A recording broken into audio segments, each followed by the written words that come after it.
الفصل الثانی، دوسری فصل، آداب الروایت، روایت کے آداب کے بارے میں۔ وفیہ مبحثانی، اس کے اندر دو بحثیں ہیں۔ یہ باب ثالث کی پہلی فصل تھی، اب یہ دوسری فصل، اس میں دو بحثیں ہیں۔ المبحث الاول آداب المحدثی، پہلی فصل جو ہے وہ محدث کے آداب ہیں۔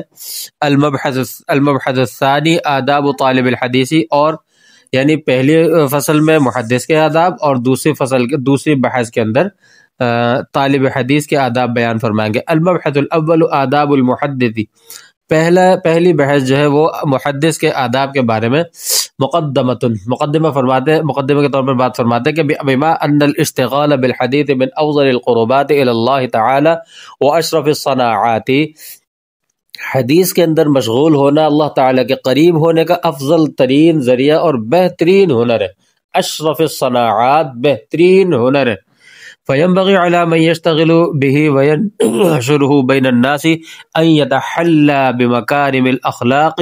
ومحاسن الشیم، فرماتے ہیں کہ لہذا اس شخص پر جو اس میں مشغول ہونا چاہتا ہے، اس شخص کے لیے ضروری ہے، لازم ہے کہ یعنی اور لوگ وینشرہ بین الناس، اور لوگوں کے درمیان اس کو پھیلا رہا ہے حدیث کو، تو ایسے یعنی جو حدیث پڑھا رہا ہے، یہ تو ابھی محدث کے آداب ہے نا، اس کے لیے کیا ضروری ہے کہ بہترین اخلاق سے مزین ہو، اور وہ محاسن الشیمی، اچھی عادات سے مزین ہو، یعنی اخلاق کریمہ، بہترین عمدہ اخلاق اور اچھی بہترین عادات کے ساتھ مزین ہو، کہ جو عمدہ ترین منور اور روشن مزین چیز وہ پڑھا رہا ہے، تو اس کو پڑھانے والے کو بھی چاہیے کہ اپنے اخلاق، اپنے عادات، اطوار، طور طریقے، انداز، تکلم، ہر چیز کو مزین کرے خوب، اور جو ہے اس میں سے کوئی بھی نامناسب طرز، طریقہ، انداز اختیار نہ کرے۔ وَيَكُونُ مِثَالًا صَادِقًا لِمَا يُعْلِمُهُ النَّاسُ مُطْبِقًا لَهُ عَلَى نَفْسِهِ قَبْلَ أَن يَأْمُرَ بِهِ غَيْرَهُ، کیوں؟ اور لوگوں کو سکھائی جانے والی چیز کے لیے وہ خود سچی مثال ہو۔ اگر اخلاق کریمانہ کی حدیث بیان کرتا ہے تو اپنے اخلاق اس کے ایسے ہوں کہ لوگ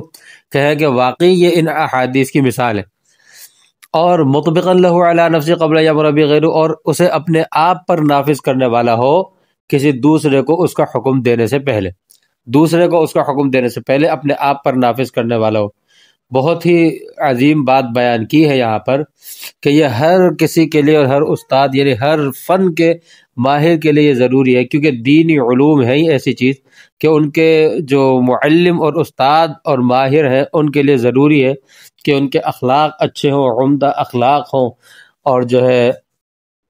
ان کے طور طریقے، ہر چیز ایک مثال ہو۔ فرماتے ہیں ابرز ما ينبغي ان يتحلى به المحدث، وہ مشہور چیزیں جنہیں محدث کو اپنانا ضروری ہے۔ نمبر 1، تصحیح النیت و اخلاصها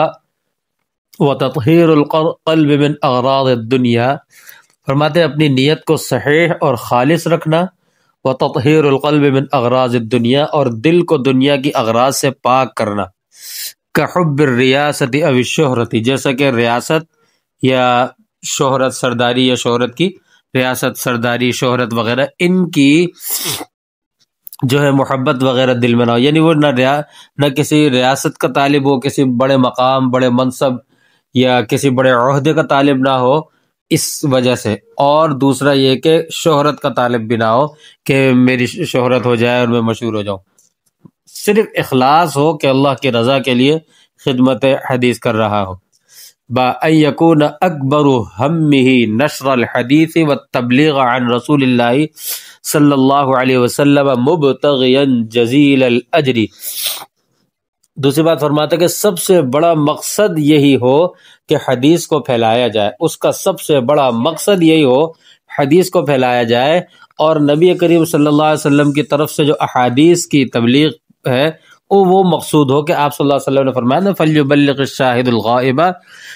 غزوہ وہ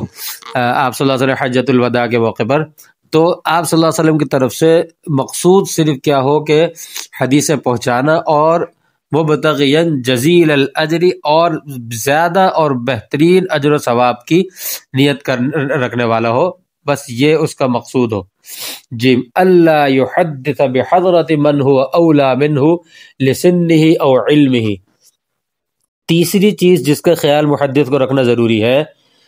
کہ اپنے سے عمر یا علم میں جو بہتر اور افضل ہو اس کی موجودگی میں حدیث بیان نہ کرے. یہ اتنے ادب اور آداب کا لحاظ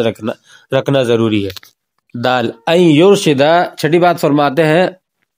چوتھی بات فرماتے ہیں کہ ان یرشد من سألہ عن شیء من الحدیث، کہ جو اس سے کسی حدیث کے متعلق سوال کرے وہو یعلم، اور وہ اس کو جانتا بھی ہو، یعنی انہ موجود عند غیرہ، کوئی کسی حدیث کے متعلق اس سے سوال کرے اور وہ اس کو جانتا ہے کہ وہ چیز جس کے بارے میں کسی نے سوال کیا وہ اس کے غیر کے پاس موجود ہے. الی ذلک الغیر، تو اس شخص کی یعنی الی ذلک الغیر کا تعلق ان یرشدہ سے ہے کہ وہ پھر اس کی رہنمائی اس غیر کی طرف کرے. یعنی اس کسی کو سوال کیا اور اس کو یہ پتہ ہے کہ اس چیز یہ بات جو اس نے پوچھی ہے یہ کسی غیر کو معلوم ہے، اس کو خود پتہ نہیں ہے لیکن اور کسی کو پتہ ہے، تو جس کو پتہ ہے اس کی طرف رہنمائی کر دے. یہ نہ سوچے کہ میری عزت کم نہ ہو جائے، وہ کہہ دے کہ ان سے پتہ کر لو ان کو. پانچویں بات فرماتے ہیں اللہ یمتنع من تحدید احد لکونہ غیر صحیح النیت فانہ یرجى له صحتها. کسی کی نیت کے صحیح نہ ہونے کی وجہ سے اس کو حدیث حاصل کرنے سے نہ روکے، کیونکہ نیت کے صحیح ہونے کی امید کی جا سکتی ہے. یہ انہوں نے یہ بات ابھی فرمائی ہے. کئی سال پہلے حضرت حاجی امداد اللہ مہاجر مکی رحمۃ اللہ علیہ، ان سے کسی نے یہ کہا کہ حضرت یہ کچھ لوگوں کے بارے میں کہ یہ ویسے نماز پڑھتے ہیں دکھانے کے لیے، یہ تہجد پڑھتے ہیں اور جو ہے ویسے نہیں اٹھتے، جب دیکھتے ہیں کہ مسجد بھر گئی زیادہ لوگ ہیں تو پھر اٹھ کر یہ تہجد پڑھنے لگ جاتے ہیں. یہ دکھاوے کے لیے پڑھتے ہیں، تو اس سے بہتر ہے کہ یہ پڑھے ہی نہ. تو حضرت حاجی امداد اللہ مہاجر مکی رحمۃ اللہ علیہ انہوں نے فرمایا کہ چھوڑ دو، اس کو پڑھنے دو. اگر آج وہ دکھانے کے لیے پڑھ رہا ہے، ریا کے طور پر پڑھ رہا ہے، پڑھتے پڑھتے اس کی عادت بن جائے گی اور پھر آگے جا کے عادت کے بعد یہ عبادت بن جائے گی. تم کیوں اس کو منع کرتے ہو؟ دیکھیں یہی بات انہوں نے تو کئی سال بعد فرمائی ہے. یہ تو ان کے کئی سال بعد کے حضرت کے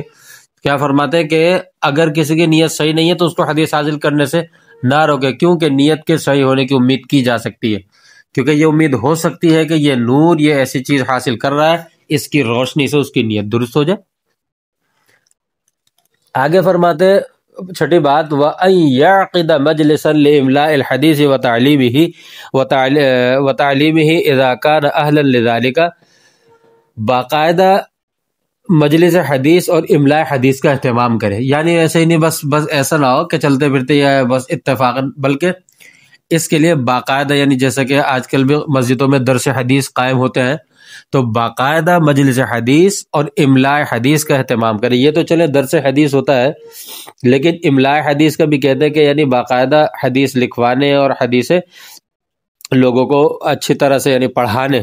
باقاعدہ علم حدیث پڑھانے کا اہتمام کرے. اذا کان اہلا لذالک، اگر وہ حدیث کی روایت کرنے اور لکھنے کا اہل ہو، یہ حدیث سکھانے اور لکھوانے کا وہ محدث اہل ہو، تو وہ باقاعدہ اس کا لکھوانے اور سکھانے کا اہتمام کرے. کیوں؟ فإن ذلك اعلی مراتب الروایت، کیونکہ روایت حدیث کا یہی اسلوب سب سے اعلیٰ ہے. روایت حدیث کا یہ اسلوب کہ باقاعدہ مجلس حدیث سکھانے اور لکھوانے کے، یہ باقاعدہ حدیث کا جو ہے اہتمام کرنا، یہ اسلوب روایت حدیث کے جتنے بھی اسلوب ہیں ان میں سب سے زیادہ عمدہ اسلوب یہی ہے. ما یستحب فعلہ اذا اراد حضور مجلس الاملاء،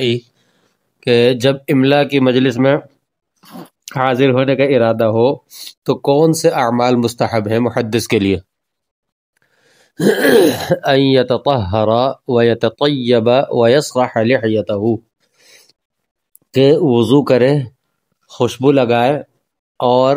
ویسرح لحیتہ، اپنی داڑھی کو اچھی طرح سے خوب اچھی طرح سنوارے، کنگا وغیرہ کرنا، اور جیسے اس میں عطر اس میں بھی لگائے یا تیل وغیرہ لگا کر اس کو چمکانا کہ ایسی خراب سی نہ ہو رہی ہو. ان یجلس متمکنا بوقار وہیبۃ تعظیما لحدیث رسول اللہ صلی اللہ علیہ وسلم، کہ آپ صلی اللہ علیہ وسلم کی حدیث کی تعظیم میں مجلس کے اندر باوقار اور باعرعب ہو کر بیٹھے، مجلس میں باوقار اور باعرعب ہو کر بیٹھے آپ صلی اللہ علیہ وسلم کی حدیث کی تعظیم میں. ان يقبل على الحاضرين كلهم ولا يخص بعنایته احدا دون احد، تمام حاضرین پر متوجہ رہے اور اپنی توجہ کو دوسروں سے چھوڑ کر کسی ایک کے ساتھ خاص نہ کرے. یعنی توجہ پوری مجلس پر ہی، حاضرین پر، سب پر ہو، کچھ کو چھوڑ کر کچھ پر اپنی توجہ یا کسی ایک پر اپنی توجہ نہ ہو. دال ان یفتتح مجلسہ ویختمہ بتحمید اللہ تعالی والصلاة علی النبی صلی اللہ علیہ وسلم ودعاء یلیق بالحال. فرمایا کہ اپنی مجلس کا افتتاح اور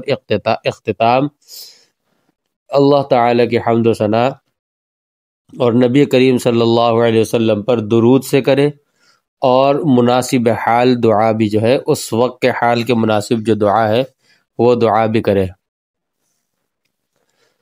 ان یتجنب ما لا تحتملہ عقول الحاضرین او ما لا یفہمونہ من الحدیث، ایسی بات جس بات تک حاضرین کی عقل نہ پہنچ سکے، یا جس کا تحمل کرنے کی حاضرین کی عقل جس بات کا تحمل نہ کر سکے، اس طرح کی باتوں سے بچے، اور یا کہ وہ اس کو سمجھ نہ سکے، ایسی حدیث یا ایسی بات جس کو وہ سمجھ نہ سکے، تو ایسی بات، ایسے الفاظ وغیرہ استعمال کرنے سے بچے جس تک ان کی عقل کی رسائی ممکن نہ ہو یا وہ اسے سمجھ نہ سکے. وَأَن يَخْتِمَ الْإِمْلَاءَ بِحِكَایَاتٍ وَنَوَادِرَ لِتَرْوِيحِ الْقُلُوبِ وَطَرْدِ السَّأْمِ، حدیث کے لکھوانے کے لیے حکایات اور نوادرات پر ختم کرے تاکہ سامعین جو ہے ان کے دلوں کو راحت پہنچے اور تھکاوٹ دور ہو جائے. کوئی حکایات یعنی حدیث کے عمل کروانے کے بعد میں پھر کچھ حکایات اور نوادرات آخر میں بیان کرے، بتائے، تاکہ اس سے جب عنوان بدلے گا تو سامعین کے جو دل ہیں ان کو راحت بھی پہنچے گی، اور ایسے حکایات، واقعات سن کر صحابہ کرام کے، انبیاء کرام کے، بزرگوں کے، اور تھکاوٹ بھی ان کی دور ہو جائے گی. آگے فرماتے ہیں، اگلا سوال ہے کہ ما ہی السن الذی ينبغی للمحدث ان یتصدی للتحدیث فیہا، کہ محدث کو کس عمر میں حدیث بیان کرنی چاہیے، کہ وہ کون سی عمر ہے کہ جس میں محدث کو حدیث بیان کرنی چاہیے. اختلف فی ذلک علی اقوال، فرماتے کہ اس کے بارے میں مختلف اقوال ہیں. فقیل 50 وقیل 40 وقیل غیر ذالک، فرماتے بعض حضرات نے فرمایا کہ 50 سال، بعض حضرات نے 40 سال، اور ان دونوں کے علاوہ بھی کئی اقوال ہیں.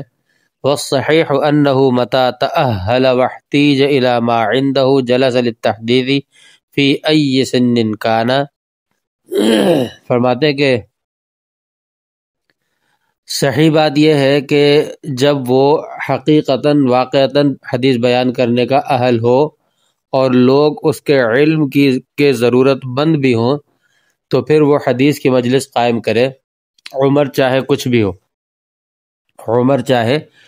لیکن حقیقت میں واقعتاً جب وہ حدیث بیان کرنے کا اہل ہو اور لوگ، یعنی اس کی شرائط جو ہے وہ سب پائی جاتی ہوں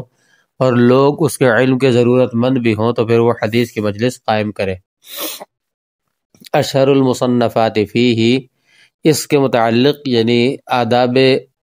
محدث سے متعلق مشہور تصانیف کون کون سی ہیں؟ فرماتے الجامع لاخلاق الراوی و آداب السامع للخطیب البغدادی، خطیب بغدادی رحمہ اللہ کی کتاب الجامع لاخلاق الراوی و آداب السامع. اسی طرح جامع بیان العلم وفضلہ وما ينبغی فی روایتہ وحملہ لابن عبد البر، علامہ ابن عبد البر کی کتاب جامع بیان العلم وفضلہ وما ينبغي فی روایتہ وحملہ، یہ علامہ ابن عبد البر کی یہ کتاب ہے۔